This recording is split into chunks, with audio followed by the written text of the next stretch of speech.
சசிகலா அதிமுகல இருந்து விலகின பிறகு தனியா அமமுக அப்படிங்கிற ஒரு கட்சி ஆரம்பிச்சாங்க. அந்த கட்சியில ஓபிஎஸ் இணைவாங்க, அவங்க இணைவாங்க அப்படிங்கிற மாதிரி பேச்சுக்கள்லாம் தட்டுப்பட்டாலும் அதிமுக கிடைச்ச அதே வரவேற்பு சசிகலா தொடங்கின கட்சிக்கு வரல. இதன் பிறகு தினகரன் அவர்களும் பல தக்லைஃப் வீடியோலாம் கொடுத்தாங்க. ஆனா அதுவும் எதுவும் வேலைக்கே ஆகல.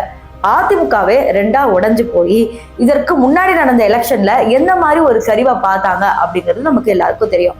ஆனா இப்ப அதிமுகவோட நிலைமை கொஞ்சம் நல்லா தான் இருக்கு. அதுக்கு ரீசன் என்னன்னா எடப்பாடி லாக்டவுன்ல பாஸ் பண்ணாங்க. அது மட்டும் தாண்டி பல விஷயங்கள் லாக்டவுன்ல செஞ்சாரு அப்படிங்கறதாகவே எடப்பாடியே ரொம்ப பிடிச்சது எல்லாருக்கும்.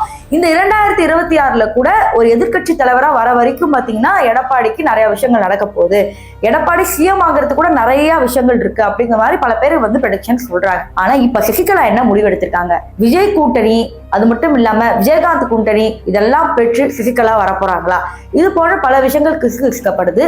அது என்னன்னு தெரிஞ்சுக்கணும்னா இந்த வீடியோ ஃபுல்லா பார்க்கணும். வாங்க வீடியோக்குள்ள போகலாம். சசிகலா பொறுத்த வரைக்கும் பாத்தீங்கன்னா ஆரம்பத்துல ஜெயலலிதா கூடவே இருந்தாங்க.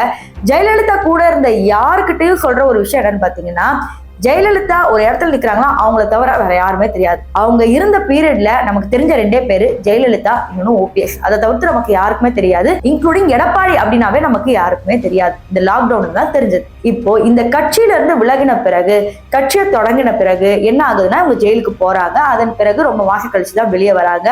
கட்சியை திருப்பி பழைய போல ஆரம்பிக்கலாம் அப்படின்னு நினைக்கும் போது வயசு முதுமையினால ஒரு சில பிரச்சனைகள்னால இப்ப அப்படியே அடங்கியிருக்கு இந்த கட்சி. என்ன நியூஸ் வருதுன்னா இந்த மாதிரி அதிமுக தொண்டர்களுக்கு அழைப்பு விடுத்திருக்கிறாங்க. அது மறைமுகமா எடப்பாடிக்கும் சேர்த்துதான். நடந்து போச்சு, நடக்காதது என்னமோ போச்சு, அதனால என் கூட சேர்ந்துக்கோங்க, நம்ம பழைய போல ஒரு அதிமுக உருவாக்கி ஜெயலலிதா எம்ஜிஆர் கண்ட கனவை நிறைவேற்றுவோம் அப்படிங்கிற மாதிரி சொல்லியிருக்காங்க. இது எடப்பாடிக்கு சொல்லியிருக்காங்களா இல்ல ஓபிஎஸ் சொல்லியிருக்காங்களான்னு தெரியல. ஆனா ஓபிஎஸ் சசிகலாக்கு பேச்சுவார்த்தை போயிட்டு இருக்கு. ரெண்டு பேரும் ஒன்னாயிட்டாங்க. இப்போ இவங்க ரெண்டு பேரும் யார்கிட்ட பேச்சுவார்த்தை நடத்திட்டு இருக்காங்கன்னா தவேகா தலைவர் விஜய் அவர்கள்.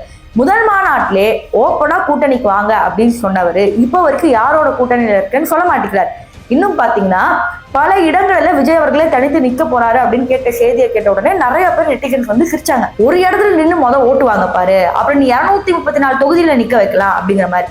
இதுல இடையில கொளத்தூர் தொகுதியில ஸ்டாலினுக்கு எதிராக புசியானந்த் நிக்க போறாரு அப்படிங்கிற மாதிரி வேற ஒரு நியூஸ். இது எல்லாமே நெட்டிசன்ஸ் கிட்ட ஒரு பெரிய சிரிப்பலைய ஏற்படுத்திருக்குது. ஆனா இந்த பக்கம் ஓபிஎஸும் விஜய் அவர்களும் பயங்கரமா பேசிட்டு இருக்காங்கன்னா இந்த மாதிரி அதிமுகவோட இப்ப இணைய முடியாது, பிகாஸ் அவங்க பாஜகவோட கூட்டணியில இருக்காங்க. ஆனா ஓபிஎஸ் அவர்கள் தனியா தான் இருக்காங்க, சசிகலா அவர்களும் தனியா இருக்காங்க. இவங்க ரெண்டு பேரும் ஜாயின் பண்ணி அவங்க தவேகாவோட ஜாயின் பண்ணி கேப்டன் விஜயகாந்த் கட்சி, தவேகா கட்சி, இந்த பக்கம் இவங்க சசிகலா எல்லாரும் சேர்ந்து வந்தா மக்கள் ஓட்டு போடுறதுக்கு சான்ஸ் இருக்கா அப்படிங்கிற மாதிரி ஒரு கேள்வி இருக்கு. ஆனா தேமுதிகக்கும் சரி சசிகலாக்கும் சரி ஓட் பேங்க் அப்படிங்கிறது பெருசா மக்கள் கிட்ட இல்ல, யாரும் ஓட்டு போட தயாராகவே இல்லை. ஆனா இதெல்லாம் ஒரு பக்கம் இருக்கும்போது விஜய் அவர்கள் கிட்ட இருக்கிற வர விமர்சனம் என்னன்னா, அவருடைய உங்கள் விஜய் பாடல்ல கேஸ்ட் பத்தி பேசியிருப்பாரு, தூய்மை பணியாளர்களுடைய பிரச்சனையை பத்தி பேசியிருப்பாரு. ஆனா பாட்டுல பேசினவரு மேடையில பேசினாரா கேட்டீங்கன்னா கிடையாது.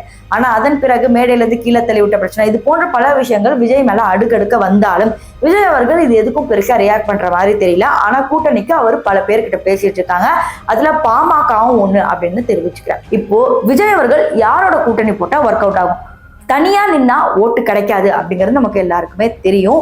ஏன்னா தனிச்சு நின்னா திமுகவால கூட ஜெயிக்க முடியாது, அதனால காங்கிரஸோட இருக்கிறாங்க. சோ அது போல இங்க விஜய் அவர்கள் காங்கிரஸ் கிட்டே ட்ரை பண்ணிட்டு இருக்காங்க அப்படிங்கிற மாதிரி பேச்சுவார்த்தை போயிட்டு இருக்கு. ஆனா விஜய் அவர்கள் ஊழல் எல்லாம் பண்ண முடியாது, நேர்மையா தான் எடுத்துட்டு போவா அப்படிங்கிற மாதிரி எல்லாம் சொல்லியிருக்காங்க. ஸோ அது எப்படி போக போகுது, யாரோட கூட்டணி வச்சா நல்லா இருக்கும் அப்படிங்கிற போன்ற பல விஷயங்களை நீங்க தான் கமெண்ட் செக்ஷன்ல ரிவீல் பண்ண போறீங்க.